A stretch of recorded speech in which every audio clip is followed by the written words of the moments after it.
इसके बाद है आपका 5.4 भूमिदान और नए संभ्रांत ग्रामीण, land grant and new rural elite class.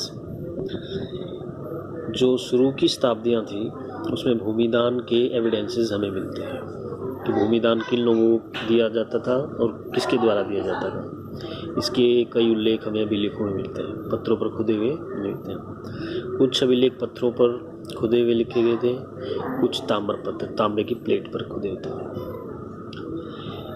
ये भूमिदान जो लोग लेते थे, जो धार्मिक संस्थाएं और ब्राह्मणों को भूमिदान दिया जाता था, तो उनको प्रमाण के तौर पर ताम्रपत्र दिए जाते थे और अभिलेख या पत्थर पर लिख दिया जाता है कि ये ज़मीन इसको दान में दी जा रही है। तो आपको ये समझना है कि अधिकांश जो भूमिदान है वो ताम्रपत्रों पर खुदे होते थे, अभिलेख पत्थरों पर भी खुदे होते थे। जो भूमिदान लेते थे उनके कुछ प्रमाण मिले हैं, धार्मिक संस्थाओं ब्राह्मणों को दिए जाते थे संस्कृत में।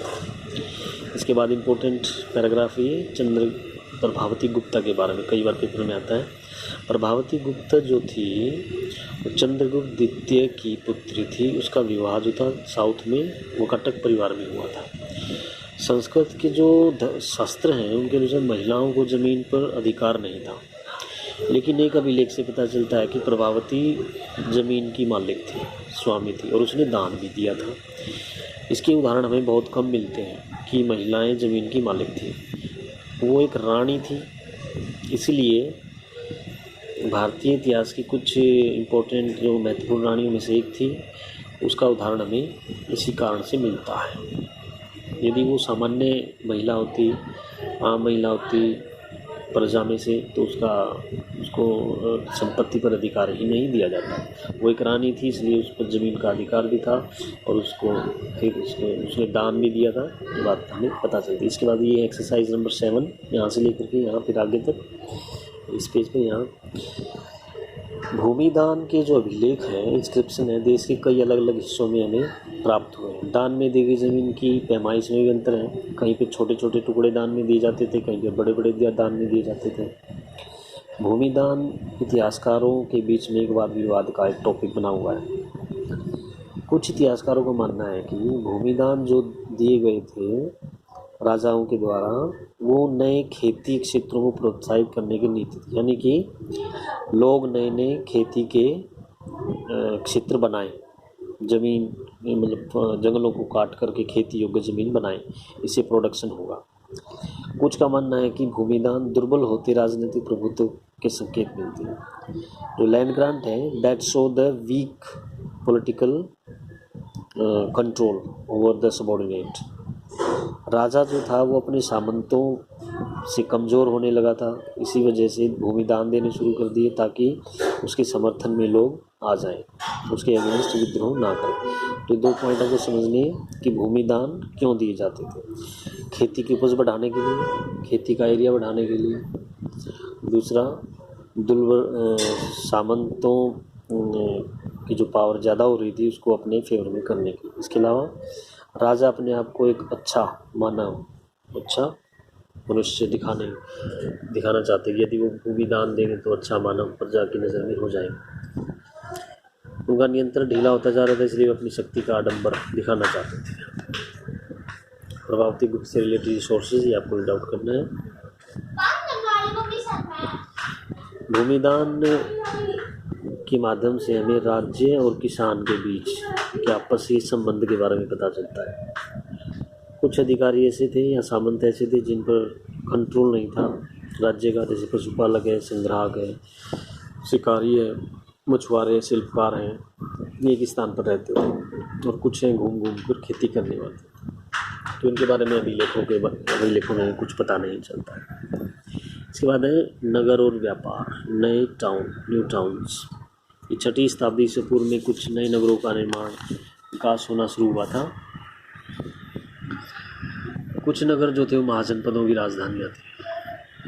सभी नगर संचार मार्गों पर बसे हुए थे, कम्युनिकेशन रूट पर। पाटलिपुत्र नदी किनारे पर बसा हुआ था। उज्जैनी लैंड रूट पर था। उहार कोस्टल एरिया पर था। मथुरा इम्पोर्टेंट टाउन था, occupationally, culturally, politically. These are the vibrant center of the trading, cultural और the political activities मथुरा। तो आपको ये नाम याद रखने हैं, पाटलिपुत्र, उज्जैनी, कुहार, मथुरा। कहाँ कहाँ पर ये बसे हुए थे, इनका महत्व क्या था। नगरीय जनसंख्या है, इसमें आपको इस पे उत्तरी कृष्ण माजरित पात्र, इंग्लिश में इसको बोलते हैं NBPW, आर्टिफैक्ट NBPW,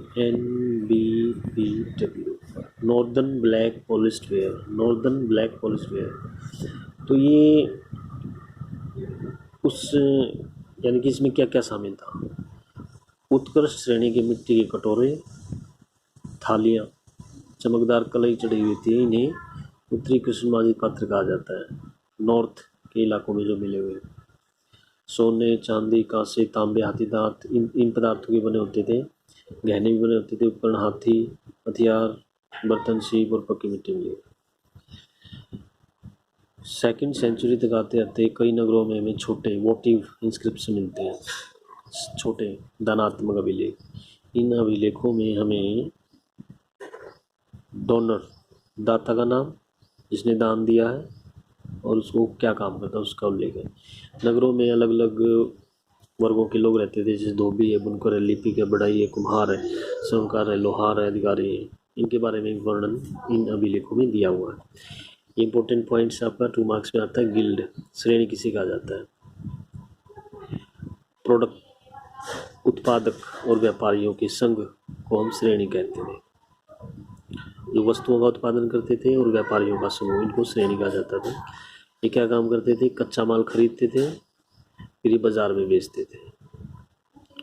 ठीक है, तो ये कई प्रकार के लोह उपकरण भी बनाते थे। यहाँ तक आपको